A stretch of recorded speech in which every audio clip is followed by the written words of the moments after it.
everyone, my name is Joy Owens and I'm the Education Manager at the Elephant Sanctuary in Tennessee.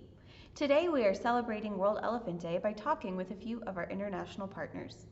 Through a generous bequest from the Mark Hopkins Shell Trust, the Elephant Sanctuary collaborates with and supports international organizations on 4 separate continents: Africa, Europe, Asia, and South America, with a focus on elephant-human conflict, anti-poaching, habitat preservation, research and fieldwork, rescue and rehabilitation, improved management and care in captivity, and veterinary care.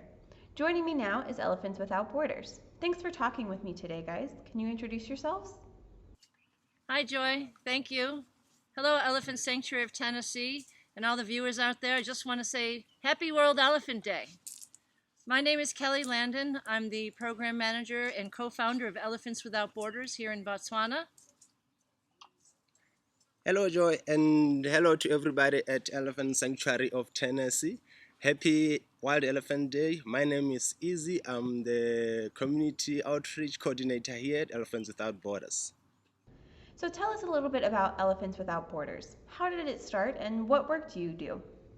I first came to Botswana in 2003 and met Dr. Mike Chase, who was conducting his PhD on elephant ecology. I joined him and we established Elephants Without Borders in 2004 based on the research that he was conducting. So basically the organization was founded as a way to support the conservation research we were doing on elephants within the 5-country region of what we call Kaza here. And it's a region of where the elephants roam between 5 countries. It's a natural system. And so as the elephants roamed, we just followed and learned more and more about their movements in the region. We established it in 2004 as an organization here in Botswana, but we also registered ourselves in the United States in 2008 to actually fundraise and gain support for us to continue our work.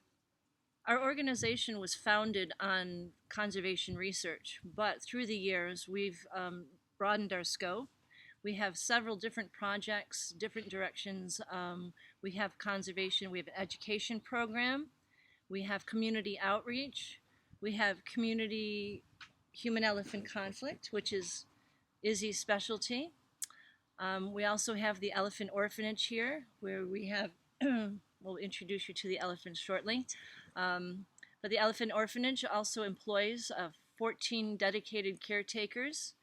We've done a lot of wildlife rescue with animals in the wild situation where they've been injured from human-induced situations.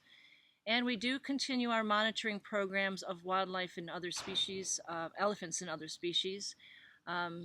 We do aerial surveys, satellite tracking, and we have a lot of researchers that come and join the project from other countries. So we have people that come and do their PhD and masters in Botswana through their institution in their home country, but their research actually gets applied within the country and stays here when they've completed their studies. Can you elaborate a little bit more on how your work specifically helps elephants in the wild? Yeah, the mission for Elephants Without Borders is really about conservation of elephants and the landscape that they roam. But also, with where they roam, we do have people, and so our whole goal is to create information, gather information, data, and share that with the people that live with the wildlife so we can create an atmosphere of coexistence, a natural harmony of people and wildlife living together.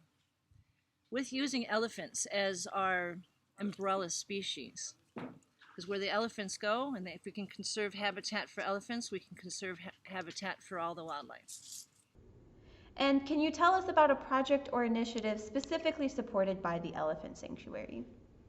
Yeah, in fact, the Elephant Sanctuary of Tennessee has been very important in supporting our program here, the Elephant Orphanage and and some of our programs like the outreach program. As we have seen the Elephant Orphanage here being like a pivotal or a very important pillar in our educational program.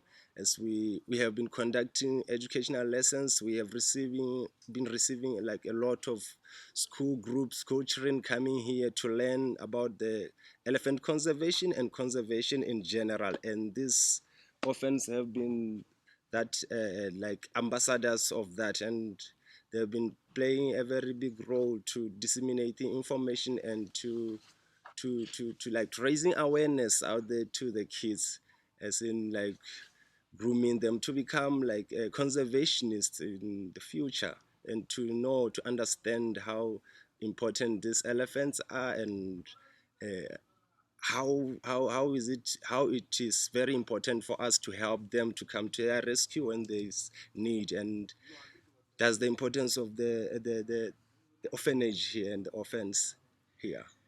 And to add on to Izzy's comments, the elephants have really been impactful to not only just the children but also the community members. Because here in Botswana, people view wildlife and elephants as a big part of that, as an animal they have to actually live with, in sometimes not in a positive way. Sometimes it's, you know, elephants coming into their crops, they're threatened, their lives are threatened. Um, Elephants crossing the road and they don't know how to respond to a big herd. You know, there can be incidences and there could be problems.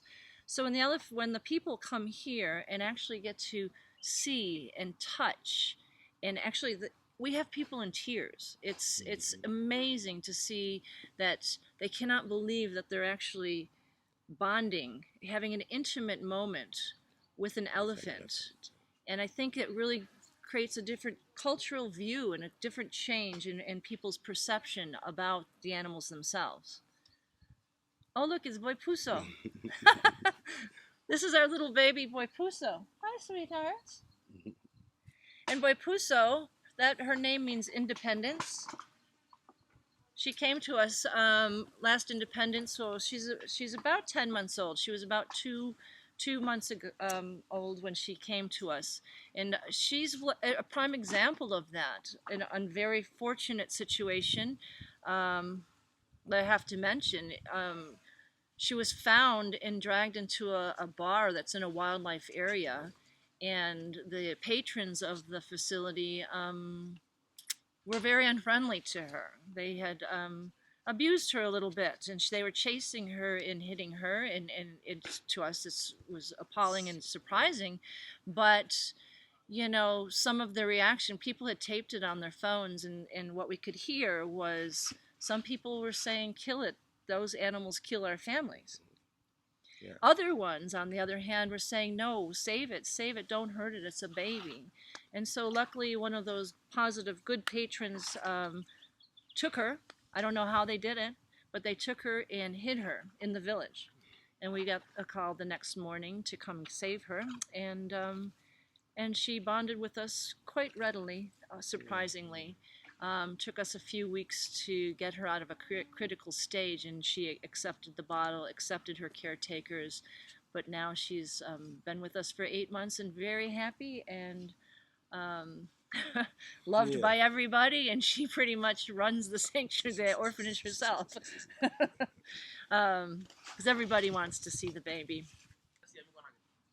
Oh, it's milk time.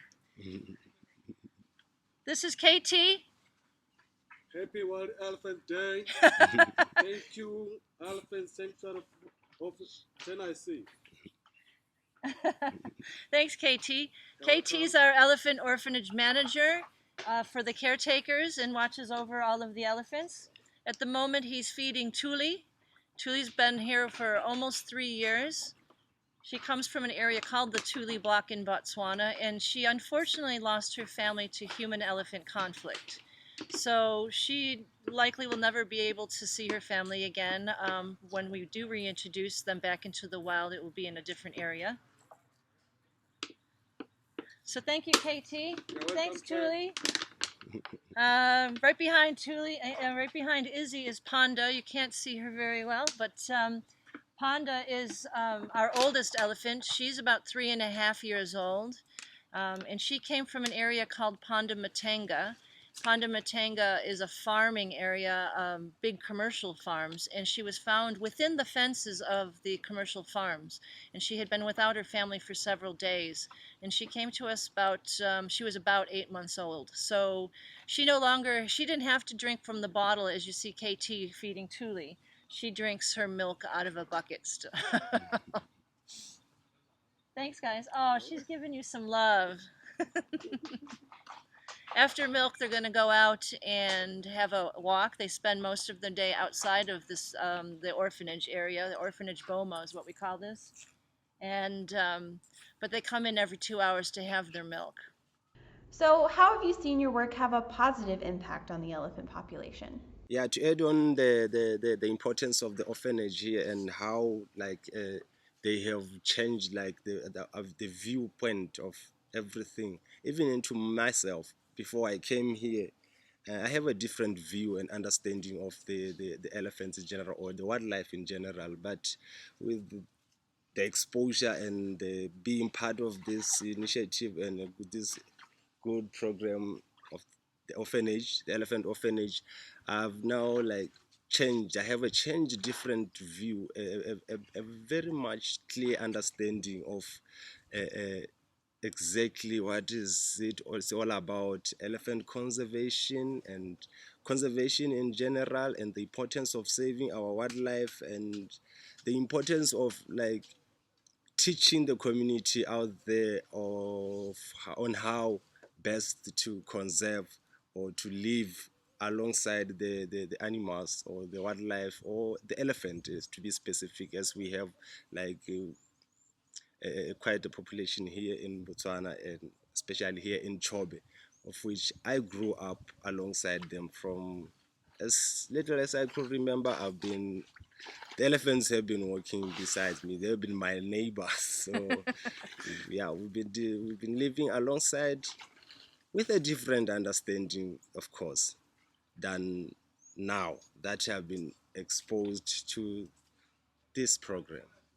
And Izzy's being a little shy as well because I do have to say he did grow up in a village with a lot of elephants that go through there.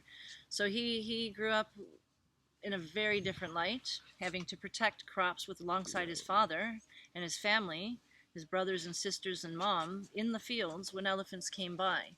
So that could be a very scary situation.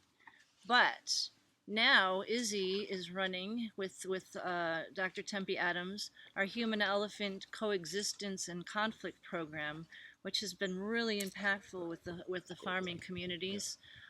We've come up with some mitigation techniques that are user friendly, low cost, adaptable. They're all solar sustainable. Powered, yeah. Yeah, so they're all solar powered. So these are small tools that they have been working really well to mitigate elephants from coming into the crop. And I think this year, the project has been taking off really well. And Izzy's been pivotal because it's his community. There's a string of villages where he grew up, and that's this program has been really in demand, I can say. The crop yields were the best. They had how many incidences? No incidences. No incidents, yeah. With the farmers we're working with this year, no incidences of crop rating, which it's massive. So it has a huge potential, and we're very excited about that. And we couldn't have done that without Izzy leading the charge. Thanks, Izzy. Welcome. On a broader scale, our projects and research have really made an impact across Africa, to be honest with you. One of the projects that the Elephants Without Borders initiated and organized with some funding and support and a lot of collaborations was the Great Elephant Census, which is a continental count. It was the first aerial survey of all of the countries that had savanna elephants throughout Africa, and we flew an aerial survey in all those countries with collaborative partners and with governments permission and participation, and we created the database with that's now with the African Elephant Specialist Group IUCN's Elephant Status Database was based on the Great Elephant Census, which was a huge project. Because, as Mike says, how can you conserve a species if you don't know what you really have? And so we created the database of what we have. And when you're flying these aerial surveys, you're also not just counting numbers. we're counting other species, but we're also looking at the issues that they are facing, habitat encroachment, fires, the length of fires, whether there be development that has changed their environment, are there fences, where are they doing well, the trends, are they reproducing well or are they declining? And unfortunately, the result of the Great Elephant Census, when we looked at trends across the continent, we saw that we had lost 1/3 of the population in 7-year time, which is really, really concerning. But it is important that we have that information to work from. Now we know that within all of those countries, what issues they have that they need to face and address for elephant conservation in each country. And it's going to be different in every country as well. One thing that is constant, the issues are constant, but at what rate? And one of those things is poaching. We can see where the poaching hotspots are. So now the forces will know where to target their forces to address poaching. We can see where it's moved in and out of other countries and how it's affected the populations. So yeah, even though it's not the most pleasant part to have to document, but it needs to happen to make sure we can conserve what we have and figure out ways we can protect them. Since it's World Elephant Day, what do you think is the greatest threat facing elephants, and how can we tackle that? Izzy, what do you think? What do you think is the Greatest threats? Yeah, greatest threats in your viewpoint? To me, I think I would say habitat loss. Looking at the concept of humans, as we develop, we tend to not to put in consideration the wildlife that is living around us. So our developments are taking all the spaces that we're supposed to be sharing with this wildlife or animals. So as we take up their spaces, as we tend to taking all the space and leaving these animals disparate for space.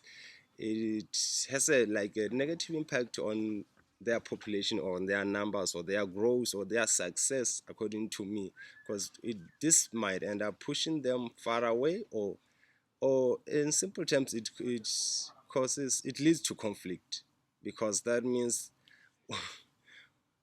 the interaction becomes maximum, the human wildlife interaction. And when human and wildlife come into that intense contact, conflict is inevitable. So I think it's one of the very big threats that I see here, that we tend to forget to put them in our planning, like with living wildlife corridors, the paths that they can use to reach out to resources and the likes. But I think that's the major concern here, or what I see as the major threat to their existence or their population or their success to thrive, I think.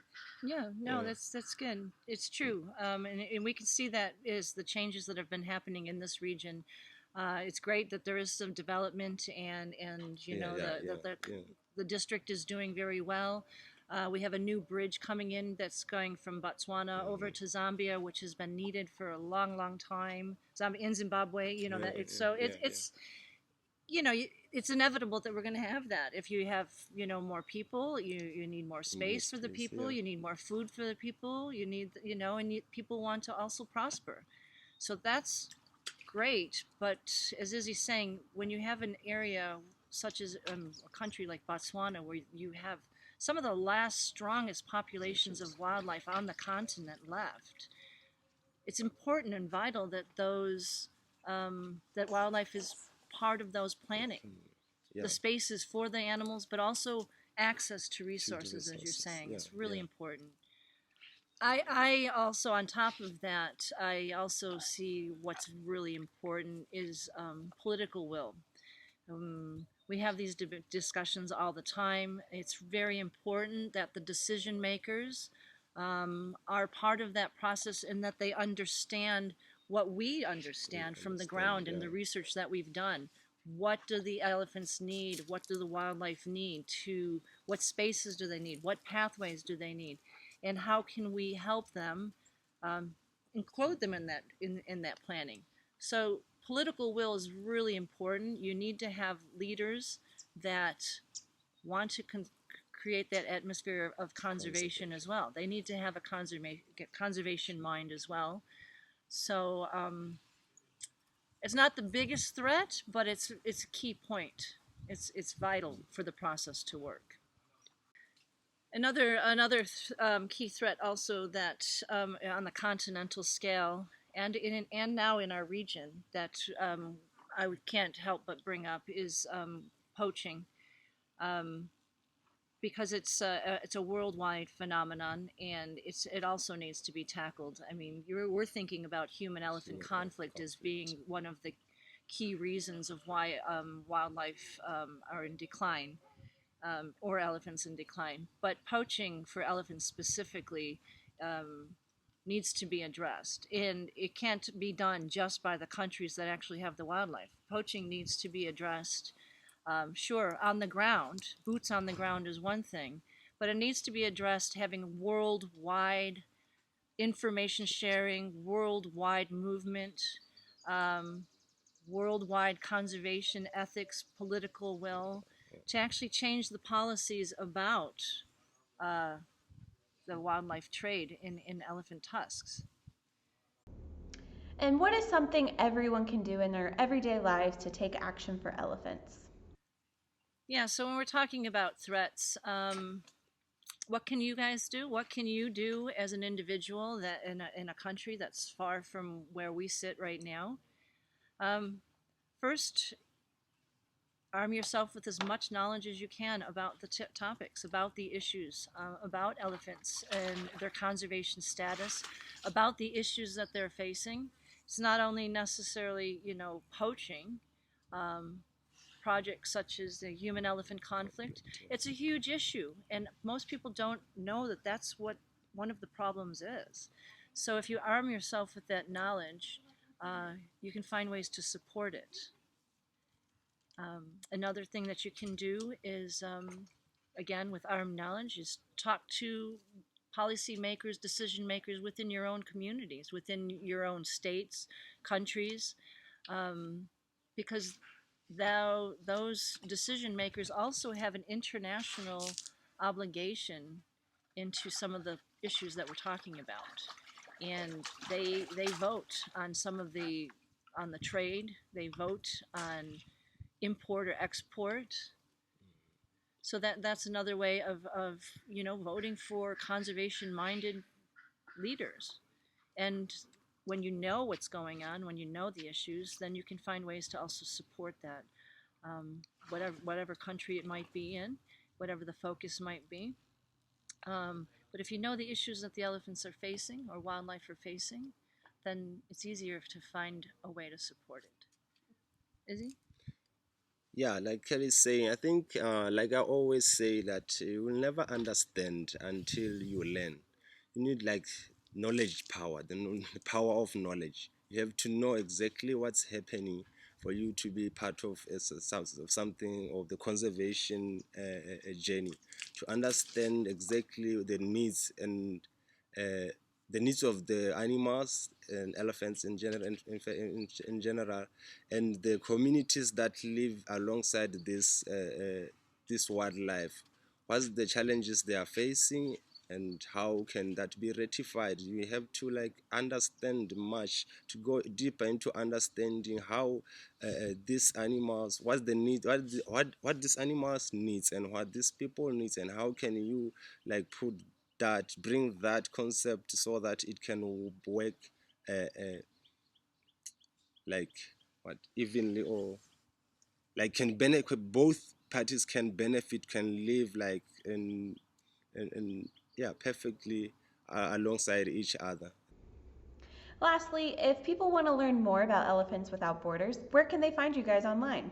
If you want to learn more about Elephants Without Borders and all of our projects and initiative, easy enough. We have a website, www.elephantswithoutborders.org. We're also can be found on Facebook. You can follow us on our Facebook page. We post daily about what the activities on the ground.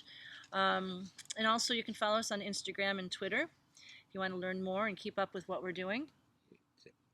So thank you very much for inviting us, and I can't stress it enough. Thank you very much to the Elephant Sanctuary of Tennessee for supporting our work, supporting our elephants, supporting the orphanage, and the community projects that we're doing. It's making a massive difference to the people here on the ground as well as elephants directly. Thank you. Okay, thank you, Joy, and thank you to Elephant Sanctuary of Tennessee and the support you are giving us. We really appreciate and hope this continue. The support keeps on going. We really need that. Yeah. Happy World Elephant Day. Happy World Elephant Day. Yeah.